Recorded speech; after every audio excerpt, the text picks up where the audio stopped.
वंशी विभूषितकरन्नवनीरदाभाद् पीताम्बरादरुणबिम्बफलाधरोष्ठात् पूर्णेन्दुसुन्दरमुखादरविन्दनेत्रात् कृष्णात् परं किमपि तत्त्वमहं न जाने।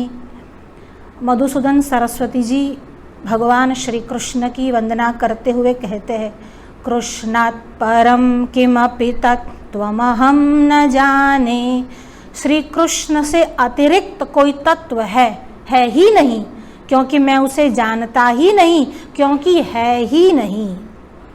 भगवान श्री कृष्ण परमात्मा है, भगवान श्री कृष्ण परब्रह्म है और माया का आश्रय लेकर भगवान श्री कृष्ण भूमि पर अवतार धारण करते हैं। माया का आश्रय क्यों लेना पड़ता है और माया का आश्रय क्या है? देखिए, जिसे भगवान आद्य शंकराचार्य जी माया कहते हैं, उसे ही अन्य जो वैष्णवाचार्य है उसे ही योग माया या योग शक्ति या दिव्य शक्ति या डिवाइन पावर कहते हैं। आखिर आपको माया के पास तो आना ही पड़ेगा, उसका पर्दा तो उठाना ही पड़ेगा, क्योंकि उसके बिना अवतार जो है वह संभव ही नहीं। अगर निर्गुण को सगुण बनना है तो माया का आश्रय लेना है, पर यहाँ आश्रय लेने का अर्थ यह समझने की आवश्यकता नहीं है कि माया उससे ऊपर है। आश्रय लेने का अर्थ यही है कि यहाँ माया का उपयोग करके निर्गुण सगुण बनता है। और आप किसी की भी भक्त की स्तुति या स्तोत्र ले लो, भक्त भी यही कहता है, वस्तुतः परब्रह्म परमात्मा निर्गुण है और सगुण तब बनता है जब माया का उपयोग करता है। पर फिर भी कई लोग या अन्य संप्रदाय वाले भगवान आद्य शंकराचार्य को मायावादी कहते हैं।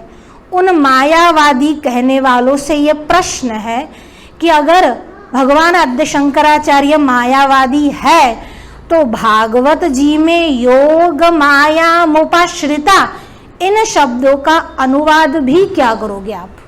समझाने की बात तो बहुत दूर रही, पर दशम स्कंध में जिसे सभी वैष्णवाचार्य मान्य रखते हैं उसमें योग माया मुपाश्रिता इन शब्दों के अर्थ क्या करोगे? इसीलिए खंडन करना आसान है, पर उस बात को समझाना कठिन हो जाता है। जब तक भगवान आद्य शंकराचार्य ने कलम नहीं चलाई तब तक किसी ने भी ब्रह्मसूत्र पर कोई बात नहीं लिखी। ब्रह्मसूत्र, उपनिषद और भगवद गीता इन तीनों पर जो भाष्य करते हैं उसे आचार्य कहा जाता है। अब हम अभी किसी के खंडन के विषय में बात करने नहीं आए, हम तो कुंता स्तुति के विषय में बात करने आए हैं।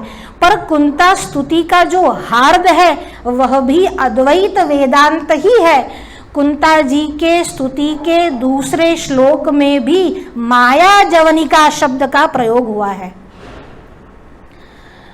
ठीक है, यह उस समय की बात है जब महाभारत का युद्ध हो चुका था और युद्ध में धर्मराज युधिष्ठिर की जीत हो चुकी थी। धर्मराज युधिष्ठिर की जीत का एक ही कारण था, क्योंकि भगवान श्री कृष्ण उनके सारथी थे। भीष्म द्रोण तथा जयद्रथ जला गंधार नीलोपला शल्यग्राहवती कृपेन वहनी कर्णेन वेलाकुला अश्वत्थाम विकर्ण घोर मकरा दुर्योधनावर्तिनी सोत्तीर्णा खलु पांडवैरण नदी कैवर्तकः केशव। भीष्म द्रोण तथा जयद्रथ जला, अरे कैसे कैसे वीर वहां पर थे। भीष्म द्रोण तथा, भीष्म और द्रोण ये दोनों दुर्योधन नामक नदी के दो तट थे। भीष्म द्रोण तथा जयद्रथ जला, और जयद्रथ नामक उस नदी में जल था। भीष्म द्रोण तटा जयद्रथ जला गांधार नीलोपला, और गांधार नरेश यानी शकुनी, वहां कालमिंड ऐसा पत्थर उसमें था। गांधार नीलोपला शल्य ग्राहवती कृपेण वहनी, शल्य जो था वह ग्राह यानी जिसको हम मगरमच्छ कहते हैं वो था। शल्य ग्राहवती कृपेण वहनी कर्णेन वेलाकुला, और उसमें जो वनपुल बने हुए थे, जो वेलापुल था वह क्या था? कर्ण नामक जो महायोद्धा था वो था। कर्णेन वेलापुला अश्वत्थाम विकर्ण घोर मकरा, और उसमें अश्वत्थामा और विकर्ण ये दो बड़े बड़े मगरमच्छ थे। अश्वत्थाम विकर्ण घोर मकरा दुर्योधनावर्तिनी, और दुर्योधन जिस नदी का संचालन कर रहा था इसमें ये लोग थे। फिर भी धर्मराज युधिष्ठिर की जीत हुई। पहले तो युधिष्ठिर के आगे धर्मराज शब्द लगा हुआ है, धर्म का राज्य जो करता है वह धर्मराज है, इसीलिए विजय निश्चित थी। और दूसरी बात, सुत्तीर्णा खलु पांडवैरण नदी, पांडवों के शत्रुओं की दुश्मनों की नदी जो दुर्योधन नाम से बह रही थी, सुत्तीर्णा खलु पांडवैरण नदी, क्योंकि कैवर्तकः केशव, भगवान श्री कृष्ण उस नदी को तारने वाले, पार उतारने वाले ऐसे कैवर्तक नाव थे। जब ये युद्ध समाप्त हुआ और वहां पर सब एकत्रित होकर अपने स्वजनों का पिंड आदि तर्पण आदि करने के लिए गंगा के किनारे पर आए, युधिष्ठिर के मन में बड़ा ही उद्वेग है। ये उद्वेग क्यों है? युधिष्ठिर को लग रहा है कि मेरे राज्य लुलुप्सा के कारण ही इतने सारे लोगों की हत्या हुई है, इन सब लोगों की हत्या मेरे सर पर है। जब युधिष्ठिर को यह लगा कि इतने सारे लोगों की हत्या मेरे सर पर है, उसके मन का उद्वेग बढ़ रहा है, शांत नहीं हो रहा है। सब उसको समझा रहे हैं पर वो नहीं मान रहा। देखिए, जब कोई मंगल प्रसंग होता है तो बैंड बाजा वाले आगे चलते हैं, स्त्रियां पीछे चलती है, और मंगल गान करती करती स्त्रियां पीछे चलती है। पर शोक के समय में बिल्कुल विपरीत स्थिति होती है, रोती रोती स्त्रियां आगे चलती है और पुरुष पीछे चलते हैं। आपको लगता होगा कि पुरुष जो है वह ज्यादा स्ट्रांग है, नहीं नहीं, ऐसा नहीं है। स्त्रियों की अपेक्षा पुरुष ज्यादा शक्तिमान तो है, उसके पास सामर्थ्य तो है, पर सहन शक्ति स्त्री में ही अधिक है। वो रो लेती है पर वो बात को संभाल लेती है। यहाँ पर भी उत्तरादि जो भी स्त्रियां थी वह आगे चल रही थी, शोक करती करती आगे चल रही थी, पुरुष सब पीछे चल रहे थे। श्री कृष्ण भी साथ में थे, गंगा के किनारे पर आए और अपने पितरुओं का तर्पण आदि किया। युधिष्ठिर का शोक शांत नहीं हो रहा है। भगवान श्री कृष्ण मना रहे हैं फिर भी शांत नहीं हो रहा है। बहुत सारी बातें उसको सिखला रहे हैं, पर अभी भी किसी बुजुर्ग की बात को सिखलाना बाकी है। और भगवान श्री कृष्ण युधिष्ठिर को सांत्वना दे रहे हैं। अभी ये सांत्वना चल ही रही थी कि अचानक उत्तरा दौड़ती हुई भगवान श्री कृष्ण के पास आई। पाहि पाहि महायोगिन, हे महायोगी, पाहि माम पाहि माम पाहि माम, मेरी रक्षा करो, मेरी रक्षा करो, मेरी रक्षा करो। अब रक्षा करने को क्यों कह रही है? वहां उसके पितामह आदि, ससुर आदि 5-5 पांडव है जो इतने शक्तिशाली है, पर फिर भी पांडवों के पास नहीं गई, अर्जुन के पास नहीं गई, वह सीधी भगवान श्री कृष्ण के पास आई। हमारे यहाँ बहुत बड़े एक संत महापुरुष हुए, भागवत के बहुत बड़े ज्ञाता थे, डोंगरे महाराज जी उनका नाम था। वो कहा करते थे कि जैसा माँ और पिता जैसा बड़ा व्यवहार करता है उसी प्रकार से छोटा भी व्यवहार करता है। द्रौपदी जो थी वह उत्तरा की सास थी, सुभद्रा जी जो थी, उत्तरा की सास थी, वो उसको क्या समझाती, बेटा हमेशा भगवत नाम स्मरण करते करते, परिवार की उन्नति को देखते देखते आगे कार्य करना चाहिए। द्रौपदी को इस भांति कार्य करके देखकर उत्तरा के मन में भी भगवान श्री कृष्ण के प्रति अनन्य श्रद्धा दृढ़ हो चुकी थी। इसीलिए कहा गया है कि हमारा वर्तन, हमारा व्यवहार ऐसा रखे कि हमारे बाल बच्चे भी उस व्यवहार को देखकर कुछ सीख ले। द्रौपदी उसको सिखाती थी, बेटा जब दुख आए तो भगवान श्री कृष्ण को याद कर लेना।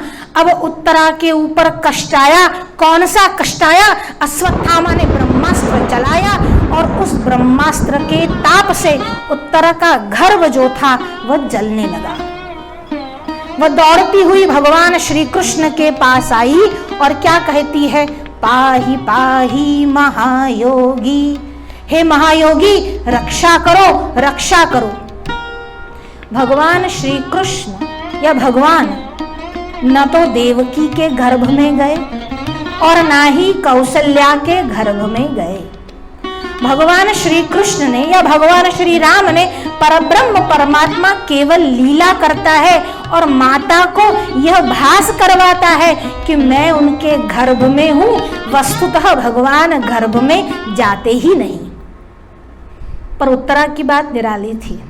उत्तरा शरणागत थी, उत्तरा भक्त थी और भक्त की रक्षा का प्रसंग आया तो भगवान ने क्या किया, तोड़ता हूं मैं आज अपने वचन, सत्य के संन्यास्त के सब उपकरण, धर्म रक्षा राष्ट्र रक्षा के लिए लो कर रहा हूं मैं आज आयुध ग्रहण। भीष्म की प्रतिज्ञा का पालन करने के लिए अपनी प्रतिज्ञा को तोड़ा। अपनी बात ऐसी थी कि गर्भ में प्रवेश नहीं करेंगे और फिर भी उत्तरा के गर्भ की रक्षा करने के लिए, परीक्षित की रक्षा करने के लिए भगवान श्री कृष्ण ने गर्भ में प्रवेश किया। गर्भ में प्रवेश करके अपने सुदर्शन चक्र से गर्भ की जो झल्ली थी उसके आसपास पूरा एक रक्षा कवच बना दिया, जिससे वह ब्रह्मास्त्र जो था परीक्षित को हानि न पहुंचा सके। पर ब्रह्मास्त्र भी हानि न पहुंचा सके तो ब्रह्मास्त्र का प्रयोजन क्या। तो यहाँ पर भाष्यकार टीकाकार कहते हैं, भगवान वेदव्यास कहते हैं, क्या कहते हैं, कर्तुम अकर्तुम अन्यथा कर्तुम। भगवान करने को, नहीं करने को और अन्यथा करने को शक्तिमान है। हालांकि ब्रह्मास्त्र को रोका नहीं जा सकता, पर यह सब भगवान के ऊपर नहीं है। भगवान ने परीक्षित की रक्षा की। गर्भ के बाहर आने के बाद भक्तों को दर्शन होते हैं, पर परीक्षित को गर्भ में दर्शन हुए। इसलिए यहाँ पर उसकी बीज शुद्धि हुई। परीक्षित को अंत समय में भागवत जी क्यों सुनाई दी, उसका आरंभ यहाँ हो चुका था, क्योंकि गर्भ में ही भगवान के दर्शन हो गए। परीक्षण, चारों तरफ दृष्टिपात किया, इसीलिए उनका नाम हुआ परीक्षित। अब जब जन्म हुआ परीक्षित का तो वो क्या करता, उसके घर जो भी आता सबके सामने देखता। वो मानो कुछ ढूंढ रहा है। युधिष्ठिर की समझ में नहीं आता ये बालक किसे ढूंढ रहा है। एक दिन भगवान श्री कृष्ण आए और जैसे ही उनको देखा आंखें बंद कर ली और ढूंढना छोड़ दिया। जिसके दर्शन गर्भ में किए थे उसी को वह बालक ढूंढ रहा था। उत्तरा की रक्षा की। देखिए बिल्वमंगल का एक प्रसिद्ध स्तोत्र है, सुखावसाने इदमेव सारम, दुःखावसाने इदमेव ज्ञेयं, देहावसाने इदमेव जाप्यं, गोविंद दामोदर माधवेति। सुखावसाने, सुख के अवसान पर, अवसान यानी मृत्यु, अवसान यानी रोक, अवसान यानी अवरुद्ध होना। सुख की रोक आई, सुख की मृत्यु हुई, तब किसने याद किया? उत्तरा ने स्मरण किया। उत्तरा ने, द्रौपदी ने दुख में स्मरण किया। सुखावसाने इदमेव सारम दुखावसाने, और जब दुख का अवसान हुआ तब किसने स्मरण किया? तब महारानी कुंती ने स्मरण किया। सुख के अवसान पर तो सब स्मरण करते हैं, पर दुख के अवसान पर सुख के समय में याद किया। और यह एक ही भक्त है जिसने बार बार एक ही प्रार्थना की। सुखावसाने इदमेव ज्ञेयं देहावसाने, और जब देह का अवसान हो तब इदमेव जाप्यम, तब इन्हीं के नाम का स्मरण करो। वो किसने किया? भीष्म ने स्तुति में किया। तीनों स्तुति या तीनों भक्त की कथा एक साथ आई है। देखो आप, पहले उत्तरा और द्रौपदी और उत्तरा की कथा आई, फिर कुंती की कथा आई, और फिर भीष्म की कथा आई है। यहां पर उत्तरा के गर्भ की रक्षा की, भगवान ने यह कार्य भी समाप्त किया। अब भगवान विदा ले रहे हैं। देखिए, जब अपना प्रियजन दूर जाता है तब किसी भी मनुष्य को बड़ी ही पीड़ा होती है, पर यह तो प्रियजन नहीं है, यह तो अंतरात्मा दुख है। सबके मन में बसने वाला अंतरात्मा, प्रत्यगात्मा, परमात्मा स्वयं है। अब उसका विरह तो भला किसको सहन हो सकता है। गोपियों ने विरह में गीत गाया, और देखिए, जब गोपियां गीत गाने लगी तब उनको यह कहने की जरूरत नहीं पड़ी कि आप लोग रिहर्सल कर लो, एक साथ सब खड़ी हो जाओ, कंपोजिशन देख लो, एक साथ हारमोनियसली आप सब गाओ। नहीं, गोप्य उचु, भगवान वेदव्यास कहते हैं एक साथ गाने लगी और एक ही बात गाने लगी। यह वेद और श्रुति के सिवाय संभव ही नहीं है। गोपियां स्वयं श्रुति है। अब यहां पर भगवान श्री कृष्ण रथ में बैठकर जा रहे हैं। अब जब विदा ले रहे हैं तब सब लोग आए और उनके सामने खड़े हो गए। राजमाता महारानी कुंती भी वहां पर आई और भगवान के सामने हाथ जोड़कर खड़ी रह गई। संबंध में भगवान श्री कृष्ण कुंता के भतीजे होते हैं, यानी कुंता श्री कृष्ण की बुआ होती है, तो संबंध में तो भतीजा बुआ को प्रणाम करता है। यहां पर आकर कुंता जी स्वयं हाथ जोड़कर भगवान के रथ के सामने खड़ी हो गई और भगवान को रोक रही है, आप मत जाओ, अब रुक जाओ। नमस्ये त्वमाद्य पुरुषम, नमस्ये त्वमाद्य पुरुषम ईश्वरम। नमस्ये, नमस्कार हो, पुरुषम त्वाद्यमीश्वरम, हे ईश्वर, हे पुरुष। यहां पर पुरुष शब्द का प्रयोग किया है। यहां पुरुष शब्द का प्रयोग पुरुष और स्त्री, इसका उपलक्षण नहीं है। यहां पुरुष जीव मात्र के लिए आया है। पुरुष नाम जीव का है, पुरुष संज्ञा जीव की है। अगर कोई सांख्य शास्त्र पढ़ा है तो वो जानता है कि पुरुष संज्ञा जीव की है। और यहां कौन सा पुरुष कहा? आद्य पुरुष, जो सबसे पहले है वह। नमस्ये पुरुषम त्वाद्यमीश्वरम प्रकृते परम। अब आद्य कहा, अगर आद्य कहा तो कोई उसका अर्थ प्रकृति भी समझ सकता है, इसीलिए उस बात का बाध करने के लिए कह दिया प्रकृते है परम, जो प्रकृति से भी ऊपर है, जो परम है। अब देखिए, कोई ऐसा कहे कि हमारे यहाँ स्त्रियों के लिए शिक्षा नहीं थी, स्त्रियां जो थी वह अनपढ़ थी। अब पहले ही श्लोक में जो बात कुंता जी ने कही है वो सांख्य के जानकार भी नहीं जानते। नमस्ये पुरुषम त्वाद्यमीश्वरम प्रकृते परम, जो प्रकृति से भी पर है, ऐसे परम पुरुष। अलक्ष्यम सर्वभूतानाम। अच्छा, वह आद्य पुरुष है, वह प्रकृति से भी परे है, पर क्या वो दिखाई देते हैं? तो उसका जवाब देते हुए कहते हैं अलक्ष्यम सर्वभूतानाम, जो सभी के लिए अलक्ष्य है, दिखाई नहीं पड़ते। अलक्ष्यम सर्वभूतानाम, वह सभी के लिए अलक्ष्य है। अलक्ष्य क्यों कहा?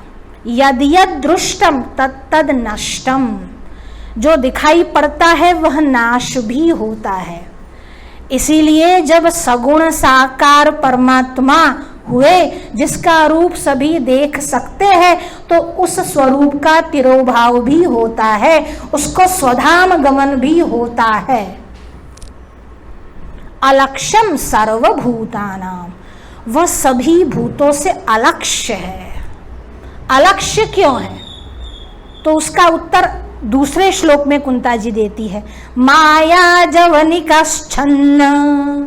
अलक्ष्य इसलिए है क्योंकि माया रूप पर्दे से वो अवच्छिन्न है, उसको ढका हुआ है। किसने ढका है और किसको ढका है? यह प्रश्न उठ सकता है कि ढकने वाला कौन है और जिसको ढका गया है वो कौन है? तो कहते हैं माया रूपी पर्दे से ढका है। और किसको ढका है? तो कहा परमात्मा परब्रह्म को ढका है। क्या माया परमात्मा को ढक सकती है? वेदांती बहुत सुंदर उत्तर देते हैं।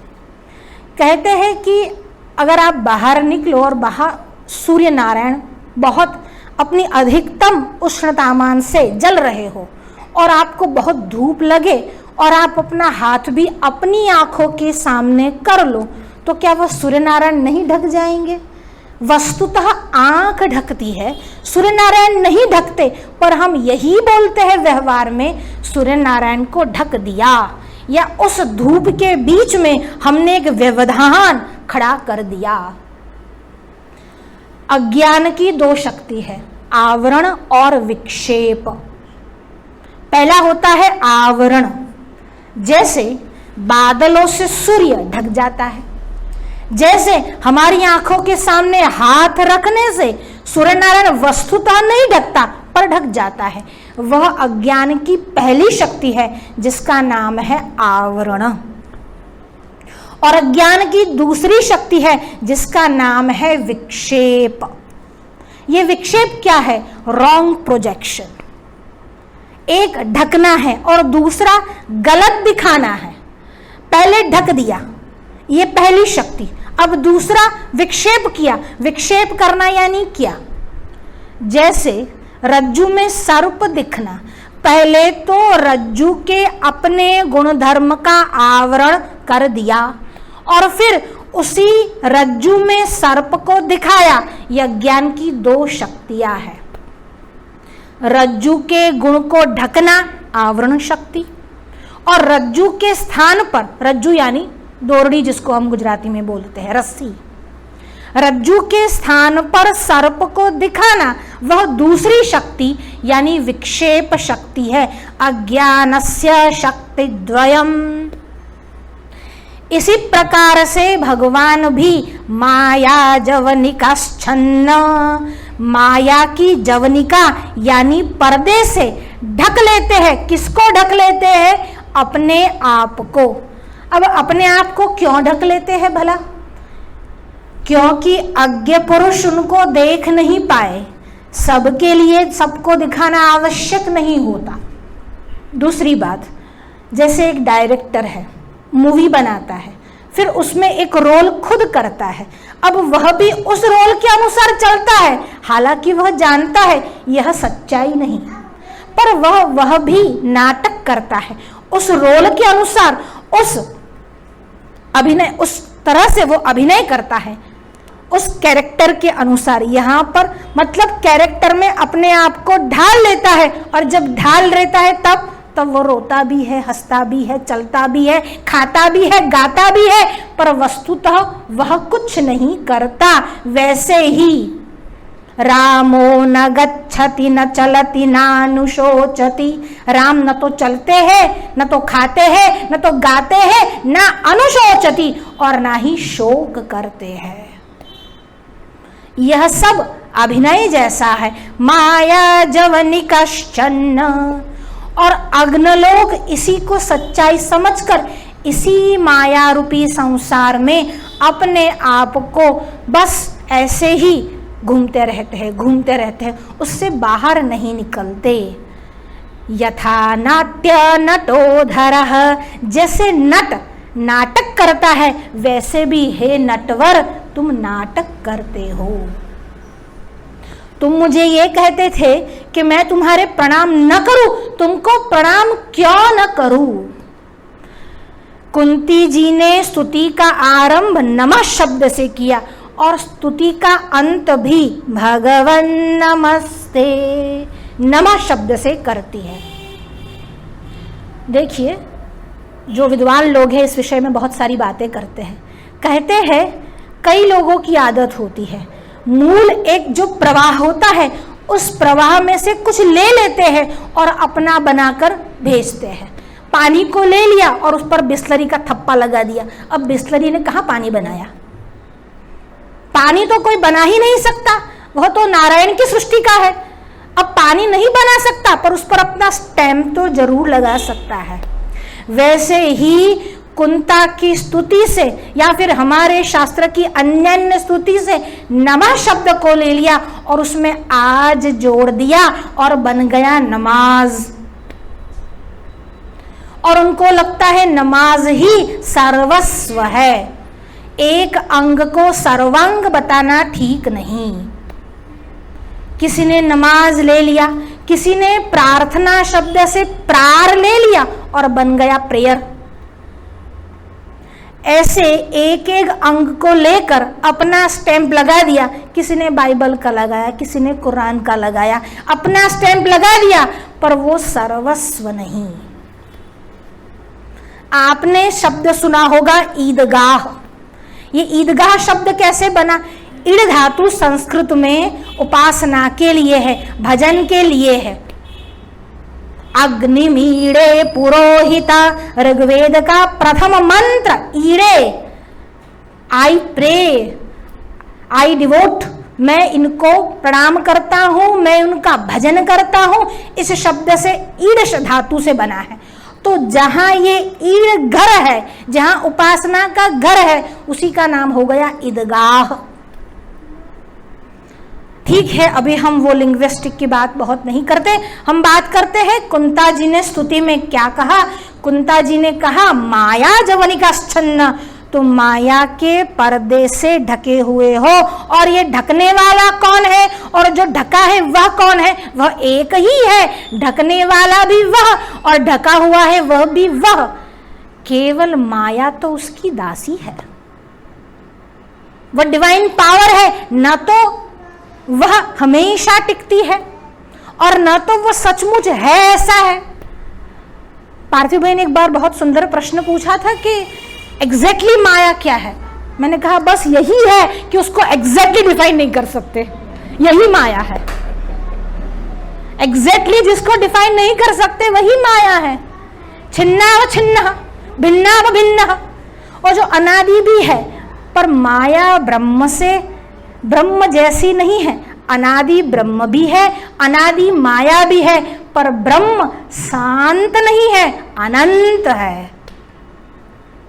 और माया शांत है, शांत नहीं, शांत है, अंत। माया का अंत है। और अंत कब है? पंडित जी महाराज बहुत सुंदर बात करते थे कि आपने जैसे ही माचिस की तीली को जलाया, अंधकार चला गया।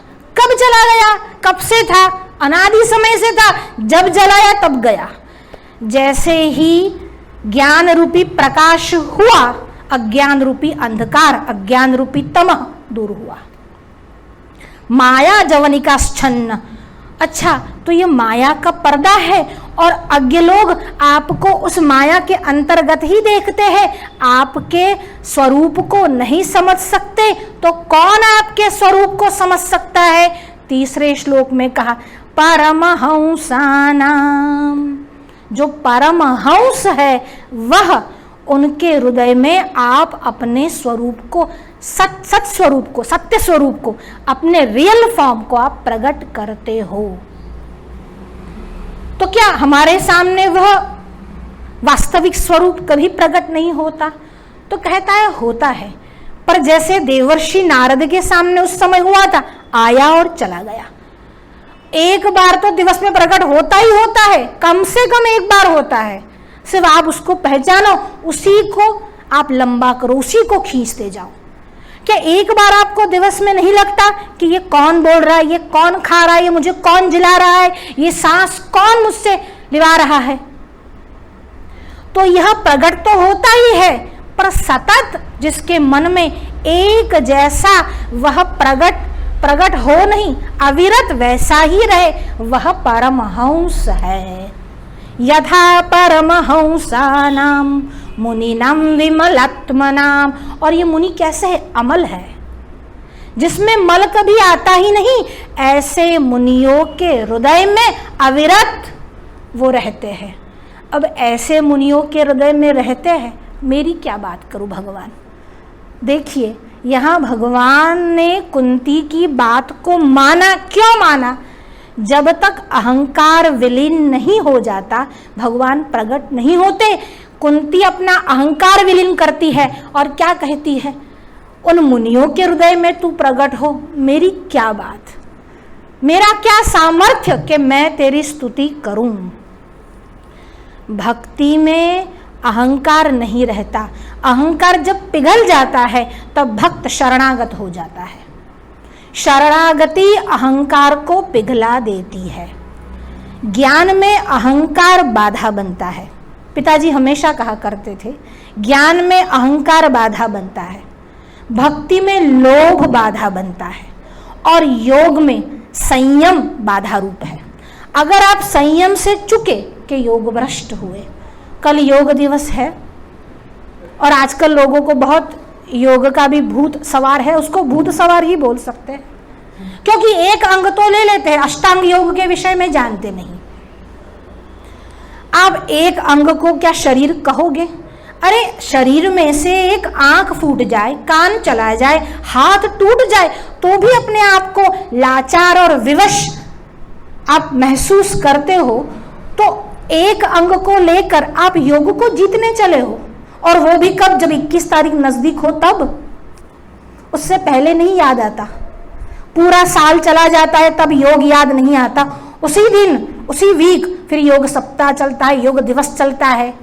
देखिए, खाना तो रोज खाते हैं, पानी तो रोज पीते हैं, मन के आहार की आवश्यकता रोज नहीं लगती आपको।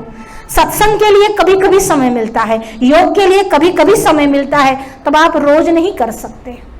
जैसे शरीर को आहार चाहिए, आहार्यते, जो इंद्रियों के माध्यम से शरीर में लिया जाए उसी का नाम आहार है। तो मन भी एक इंद्रिय है। अरे मन तो इंद्रियों की अधिपति है, तो मन से जो आहार ग्रहण करना है उसे हम कैसे भूल जाते हैं। ठीक है, योग करना चाहिए, जो योग नहीं करता वो भोग ही करता है, पर योग करना इसका मतलब ये नहीं कि केवल आसन पर ही अपना सारा जो ध्यान है वह केंद्रित कर देना। आसन उसका एक अंग है, और वह भी ऐसा नहीं कहा स्थिर सुखम आसनम। जिस अवस्था में, जिस स्थिति में आप स्थिरता का अनुभव करो वही आसन है। इसीलिए समाधि की जो स्थिति बताई वो मयूरासन नहीं कहा, कुक्कुटासन नहीं कहा। क्यों नहीं कहा? उस स्थिति में आप कितनी देर तक रह सकते हो। इसीलिए जो कहा वो सिद्धासन कहा, पद्मासन कहा। उस स्थिति में अपने आप को लंबे समय के लिए आप बरकरार कर सकते हो। तो स्थिर सुखमासनम है, वह तो योग का केवल अंग मात्र है। उसे योग समझने की भूल न करो। तो हम बात कर रहे थे कि 3 वस्तुएं 3 मार्ग में बाधाएं हैं। भक्ति में लोभ विघ्न करता है, ज्ञान में अहंकार विघ्न करता है, और योग में संयम विघ्न करता है। अब भक्ति कब मुक्ति का साधन बनती है? जब लोभ न हो, पर लोभ किसका न हो, भौतिक संपत्ति का लोभ न हो, उसमें से तो अनासक्त होना है, भगवान के दर्शन में लोभ रखना है। अब किसी को यह भी नहीं पता कि लोभ कहाँ रखना है, लालच कहाँ रखना है। लोभ नहीं चाहिए, पर भगवान के दर्शन की तो इच्छा चाहिए ही। इच्छा के त्याग का मतलब ये नहीं कि भगवान को प्राप्त करने की इच्छा भी न करो। इच्छा त्याग का मतलब है जो इच्छा हमेशा कायम, नित्य, सदा शाश्वत नहीं रहने वाली, उसका त्याग करो। भगवान श्री कृष्ण से कहती है, आप तो परमहंसों के हृदय में अपने स्वरूप को प्रकट करते हैं, मैं एक अबूझ स्त्री आपके स्वरूप का भला कैसे साक्षात्कार करूं, आपके स्वरूप का कैसे बखान करूं, आपके स्वरूप का कैसे वर्णन करूं। अब कहती है, कृष्णाय वासुदेवाय देवकी नंदनाय च नंद गोप कुमाराय गोविंदाय नमो नमः।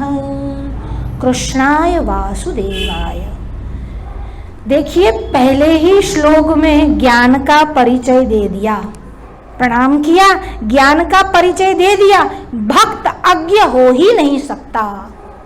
भक्ति तब तक पूर्ण नहीं है जब तक ज्ञान न हो, और ज्ञानी कभी अभक्त नहीं हो सकता। आजकल लोगों के मन में एक नया भूत चढ़ा है, मैं धार्मिक नहीं हूं पर मैं आध्यात्मिक हूं। ये कैसे संभव है? तुम धार्मिक नहीं हो और तुम आध्यात्मिक हो, ये कैसे संभव है? धर्म का अर्थ क्या है? केवल मंदिर में जाना ही आपने धर्म समझ रखा है? मंदिर में जाना भी धर्म तो है ही, पर केवल वही धर्म है ऐसा नहीं है। जब आप चोरी नहीं करते, झूठ नहीं बोलते, इसीलिए कहते हैं एक अंग को मत लो। योग के अष्टांग में अगर आप जाओगे तो पहला ही यम आया है, अहिंसा सत्यमस्तेय ब्रह्मचर्य परिग्रह।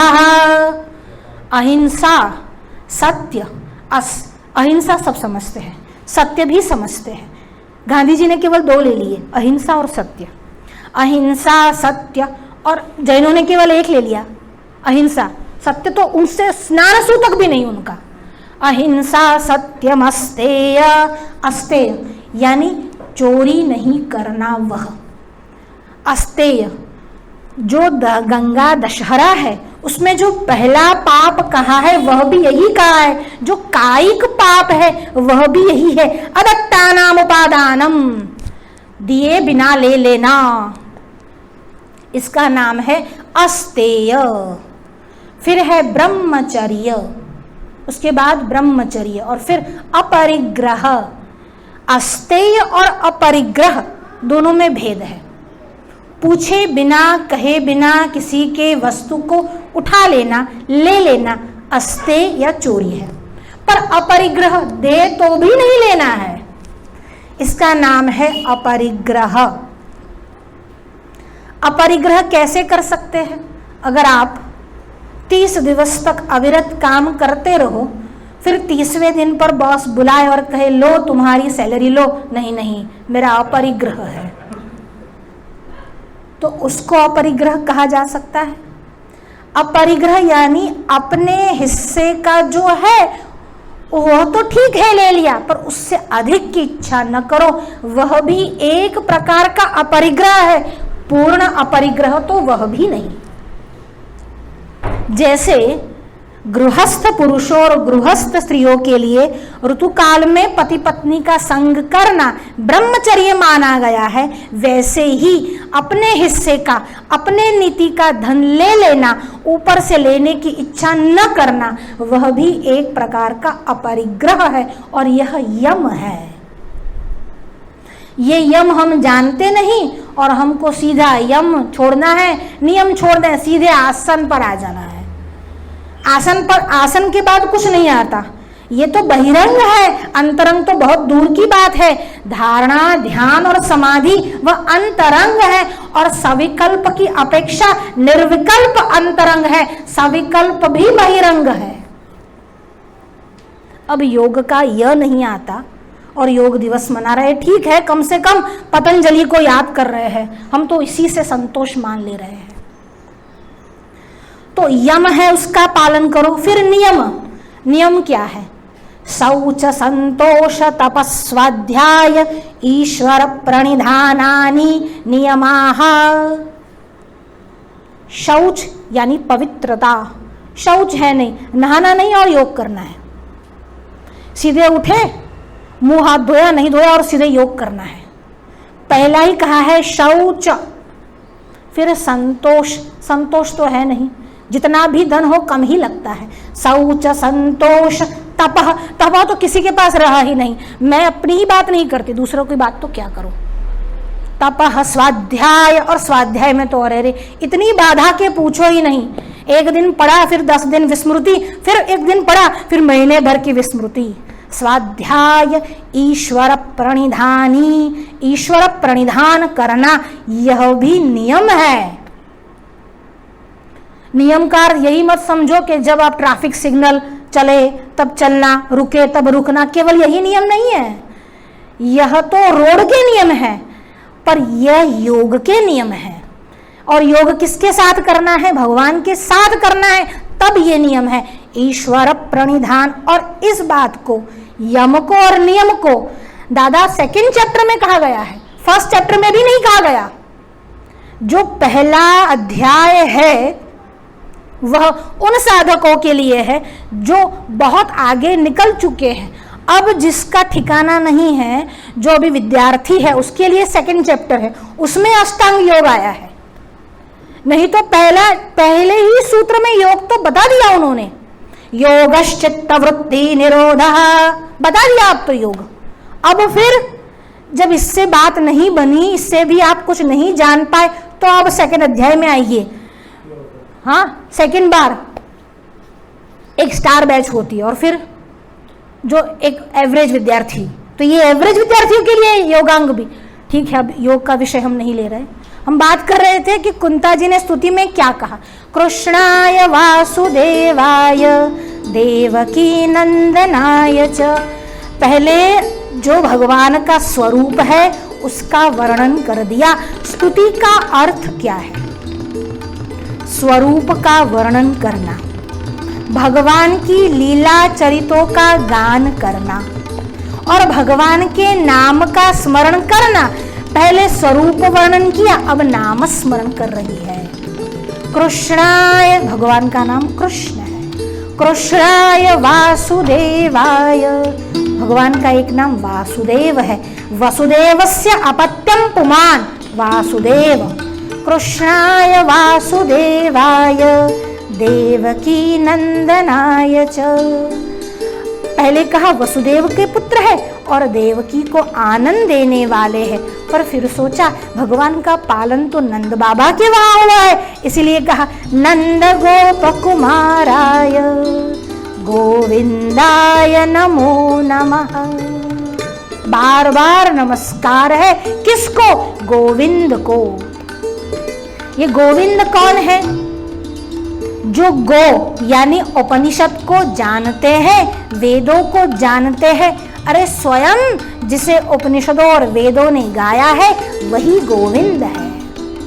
गो का एक अर्थ गाय भी होता है, जो गाय को जानते हैं और पालते हैं, इसलिए गोविंद शब्द का प्रयोग भी किया है। देखिए, पहले ज्ञान का स्वरूप, ज्ञान की बात को बताया, स्वरूप वर्णन किया, फिर भगवद नाम स्मरण किया, और अब कुंता जी क्या कह रही है? भगवान के चरित्र को गान कर रही है। और कहते कहते कह रही है, जैसे देवकी को इतने साल बाद आपने कैद में से छुड़वाया, जैसे आपने गोप गोपियों की रक्षा की, नंद बाबा को आनंद दिया और गोकुल में वृंदावन में सबकी रक्षा की, वैसे ही जीव हमेशा भगवान के उपकारों को भूल जाता है। और जब भगवान के उपकारों को भूल जाता है तब दुख उस पर कब्जा कर लेता है, और जब दुख कब्जा कर लेता है तब पुनः भगवान को याद करता है, पर सीधे सीधे याद नहीं करता। इसीलिए भगवान भी कभी कभी अपना जो है सबसे बड़ा अस्त्र चला देता है कि अब दुख पड़ा है, अब तो तू बेटा कहाँ जाएगा, अब तो मेरे पास आएगा। तो यहाँ पर यही कहा कि जैसे देवकी को आपने दुख से बाहर निकाला, जैसे आपने वसुदेव देवकी को मुक्त किया, कारावास से मुक्त किया, अरे जीव मात्र इसी कारावास, संसार रूपी कारावास में बद्ध है। और उससे मुक्त कौन करता है? श्री कृष्ण। जब तक वो नहीं आता और बेड़िया नहीं छोड़ता, तब तक यो वै वृणोते, उसकी जब इच्छा होती है तभी मुक्ति होती है, पर उसके लिए प्रयत्न तो करना ही है। वसुदेव देवकी निरंतर श्री कृष्ण स्मरण करते थे। जैसे आपने उनके दुखों को हरा, वृंदावन में भी आपने सभी गोपी जनों के दुखों को हरा, वैसे भी आपने हमको भी दुख में से मुक्ति दिलाई। जब गोपियां गीत गाती है तब भी यही गाती है, विष जलाप्ययाद व्याल राक्षसाद। विष जलाप्ययाद, जल वो भी विष से आप्लवित हो चुका था, उससे आपने हमारी रक्षा की। वर्ष मारुताद वैद्युतानलाद, और आपने वर्ष मारुताद, जब इंद्र का गर्व बढ़ा और उसने अविरत वर्षा की, उससे भी आपने हमारी रक्षा की। वैसे ही अपने किए हुए उपकारों को याद करते हुए कुंती जी श्री कृष्ण का रास्ता रोक रही है, कह रही है विषान, आपने विष से भीमसेन को बचाया। अरे मेरा भीमसेन बहुत छोटा था प्रभु, और तब दुर्योधन आदि ने मिलकर उसको लड्डू में जहर खिला दिया, वो मर जाता, पर आपने ही उसकी रक्षा की। और यथाग्ने है, अब विष भी बाहर ही निकले थे और अग्नि का कोप आया, छल से दुर्योधन शकुनी आदि ने मिलकर हम सबको लाक्षागृह की अग्नि में जलाना चाहा, आपने हमारी वहां भी रक्षा की। पुरुषार्थ, अरे बड़े बड़े हिडिंब राक्षस आए, पर आपने वहां पर भी हमारी रक्षा की, और वनवास में भी आपने हमारी रक्षा की। मैं आपके गुणों को, आपके उपकारों को कहाँ तक गिनवाऊं भगवान, आपने हमारे लिए क्या नहीं किया। मृधे मृधे, मृध शब्द का अर्थ होता है युद्ध। टीकाकार बहुत सुंदर कहते हैं कि युद्ध, संग्राम और मृध, ये इन अलग अलग शब्दों का प्रयोग कब कब होता है? जब देशों के बीच में होता है तो वॉर, इंटरनेशनल लेवल पर होता है तो वो वॉर है। जब एक राजा दूसरे राजा के साथ करता है तब वह संग्राम होता है। और जब एक ही कुल के दो लोग, दो अलग अलग एक ही कुल के कुरुवंश के दोनों हैं, पांडव भी हैं और कौरव भी है, तब उसको मृध कहा जाता है। मृधे मृधे, युद्ध में ऐसे ऐसे लोग थे, हमने अभी आपको बताया, भीष्म थे, द्रोण थे, अश्वत्थामा थे, कृपाचार्य थे, इन सबके सामने भी आपने हमारी रक्षा की। अरे प्रभु, मैं आपके गुणों को कहाँ तक गिनवाऊं, अभी अभी आपने उत्तरा के गर्भ की रक्षा की। हमारे पर जब भी विपत्ति आई है भगवान, आप वहां पर आए हैं, आपने हमारी रक्षा की है। इसलिए मैं तो केवल यही प्रार्थना करती हूं, विपदा सन्तु न शश्वत तत्र तत्र जगद्गुरो भवतो दर्शनम यत् स्यात् अपुनर्भव दर्शनम। एक ही भक्त है जिसने भगवान से क्या मांगा, विपदा सन्तु न शश्वत, विपत्ति आए और वो भी बार बार आए। बार बार क्यों आए?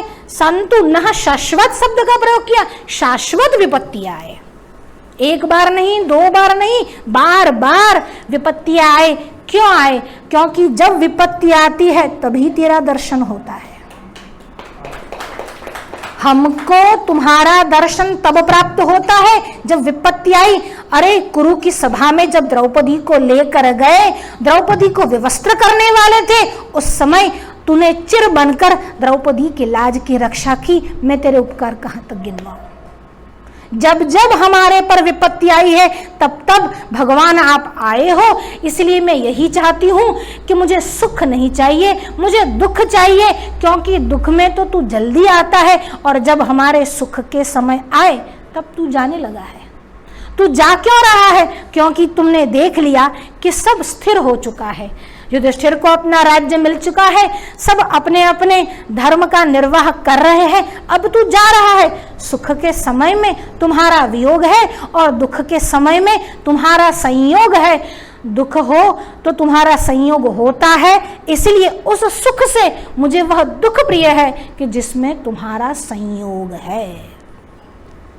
विपद संतु न शश्वत तत्र तत्र जगद गुरु। और कुंता जी ने उस समय भगवान के लिए जगत गुरु शब्द का प्रयोग किया है। बारंबार भागवत जी में जगत गुरु शब्द आया है और हर बार स्त्रियों ने शब्द प्रयोग किया है। गोपी ने जगत गुरु कहा, सुदामा जी की पत्नी ने जगत गुरु कहा, सुदामा जी के प्रसंग में रुक्मिणी आदि रानियों ने जगत गुरु कहा, और यहाँ पर कुंता जी भी जगत गुरु कहती है। विपद संतु न शश्वत तत्र तत्र जगद गुरु। इसीलिए कहा है तुम्हारा अधिकार भक्ति में है, उस भक्ति को छोड़कर वेदादि शास्त्र जिसमें अधिकार नहीं है वहां पर हाथ पांव क्यों मारना। जो काम केवल भक्ति से हो जाता है, कुंता जी के कहने से भगवान रुक गए, उत्तरा के लिए रुक गए, द्रौपदी के लिए रुक गए, गोपियों के साथ भगवान ने रास रचाया। यह महिमा बढ़ाई है, यह भक्ति की महिमा बढ़ाई है। गोपी उसमें प्रमाण है भक्ति की महिमा में। तो कहा कि आप रुक जाइए, आप न जाइए, क्योंकि ऐसे ही समय में आप आता है। और भवतो दर्शनम यत् स्यात्, और जब आपका दर्शन हो जाए तो अपुनर्भव दर्शनम, एक बार आपका दर्शन हो जाए फिर भव यानी संसार का पुनर्दर्शन नहीं होता। यह दर्शन का महात्म्य है, यह भक्ति की महिमा है। भक्त भगवान को साकार स्वरूप लेकर अपने सामने खड़ा कर देता है। ज्ञानी के लिए भगवान बाध्य नहीं हो जाते, ज्ञानी अपने अंतरात्मा में साक्षात्कार कर लेता है, पर भगवान के लिए, भक्त के लिए भगवान को स्वयं आना पड़ता है, और वह भी वो जिस रूप में चाहे उस रूप में आना पड़ता है। तुलसीदास जी वृंदावन गए, बांके बिहारी के मूर्ति के सामने खड़े रहे और कहने लगे, तुलसी मस्तक तब नमे जब धनुष बाण ले हाथ, और भगवान ने धनुष और बाण हाथ में ले लिया। तो भक्त के कारण भगवान को स्वरूप धारण करना पड़ता है, यह भक्त की महिमा है। यहाँ पर कुंता जी भी यही कहती है, तुम्हारे दर्शन का जो फल है, पहले तो तुम्हारा दर्शन ही बहुत बड़ा फल है, इससे उत्तम फल कोई हो ही नहीं सकता।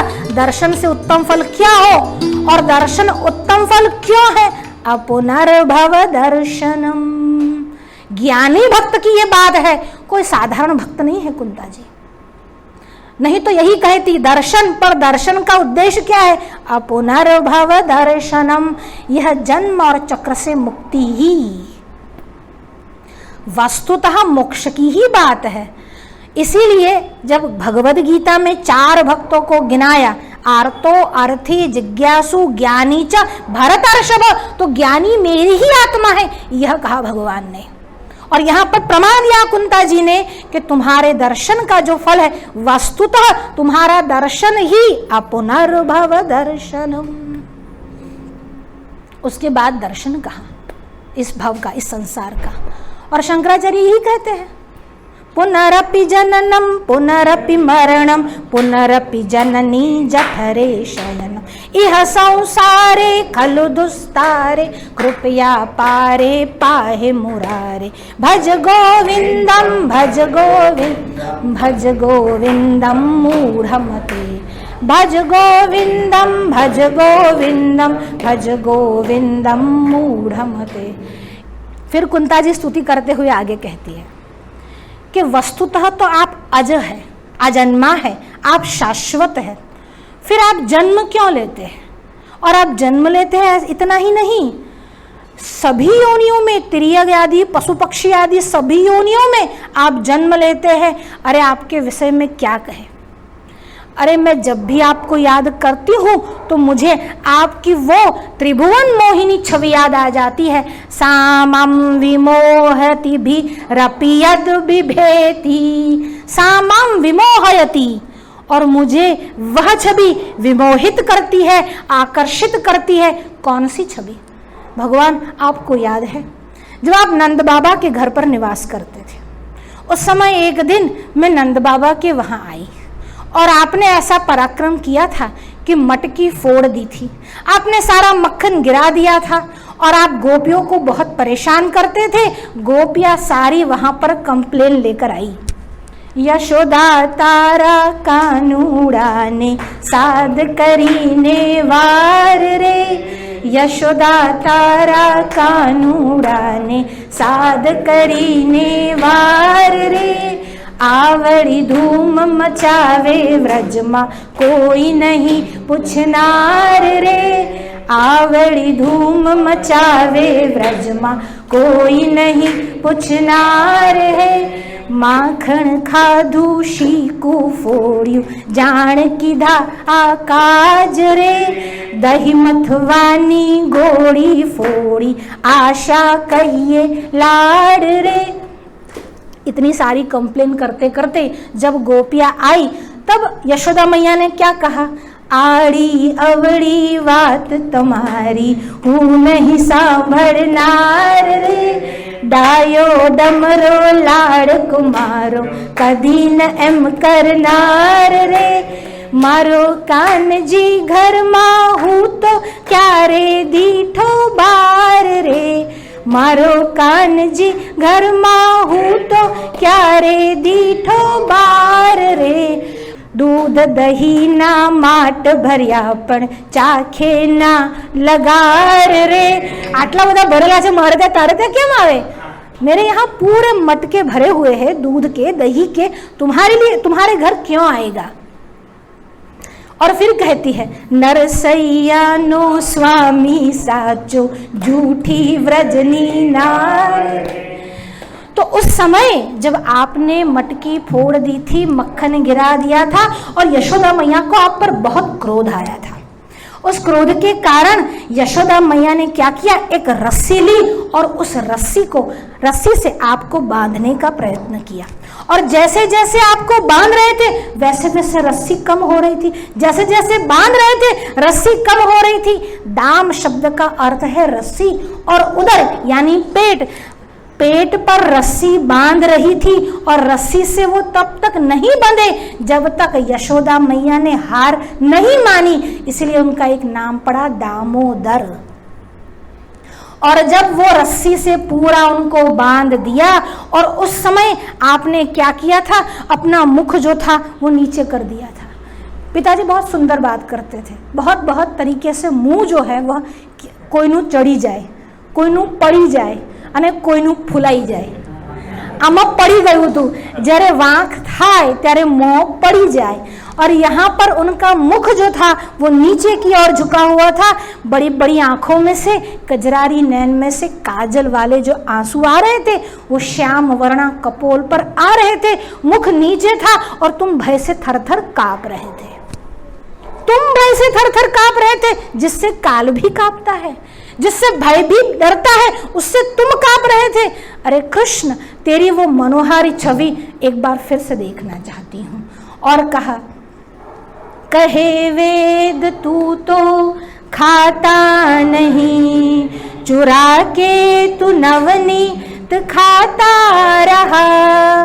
बंधन में माया की बंधता नहीं, फिर भी यशोदा ने बांधा तुझे। नंद निकेतन में नाचे है जो, वही है परब्रह्म वेदांत का। नंद निकेतन में नाचे है जो। श्री कृष्ण कृष्ण शखवृष्ण ऋषभान विद्रुग, राजन्य वंश दहनान अपवर्ग वीर्य। गोविंद गोद्विज सुरारति हरावतार योगेश्वराखिल गुरो भगवन् नमस्ते। योगेश्वर अखिल गुरु के चरणों में नमस्कार करती हूँ। श्री कृष्ण कृष्ण सख। उनका एक नाम कृष्ण भी है। भागवत जी में 4 कृष्ण है। द्वैपायन कृष्ण, परीक्षित को भी कृष्ण कहा गया है, कृष्णरात कृष्ण, और अर्जुन का भी एक नाम कृष्ण है। श्री कृष्ण कृष्ण सख और कृष्ण के सखा श्री कृष्ण कृष्ण सख वृष्णि, और वृष्णि वंश के जो है राजन्य वंश दहना अपवर्ग वीर्य, और राजाओं के वंश का दहन कर अपवर्ग प्रदान करने वाले गोविंद गोद्विज सुरारति हरावतार। और हे गोविंद, तू गोद्विज धेनु देव हितकारी कृपा सिंधु माय मानुष तनुधारी, गाय के लिए द्विज के लिए हमेशा तुमने मनुष्य का शरीर धारण किया है। गो द्विज सुरारति हारावतारः, सुर यानी देवताओं के लिए भी अवतार धारण करने वाले योगेश्वर श्री कृष्ण भगवन् नमस्ते। और कुंता जी ने अपनी स्तुति को विराम दिया और भगवान को प्रणाम किया और भगवान रुक गए। अब कुंता जी बड़ी प्रसन्न हुई। उत्तरा जी बोलती है मेरे कारण रुके थे, कुंता जी बोलती है मेरे कारण रुके थे, और द्रौपदी बोलती है नहीं नहीं मेरे कारण वो रुके, मेरे लिए तो उन्होंने चीर का अवतार धारण किया। सुभद्रा जी बोलती है नहीं नहीं मेरे सगे भाई है, वो मेरे कारण रुके हैं। अर्जुन ने कहा नहीं नहीं मेरे प्रिय सखा है, वो मेरे कारण रुके हैं। पर भगवान जानते हैं भगवान किसके कारण रुके हैं।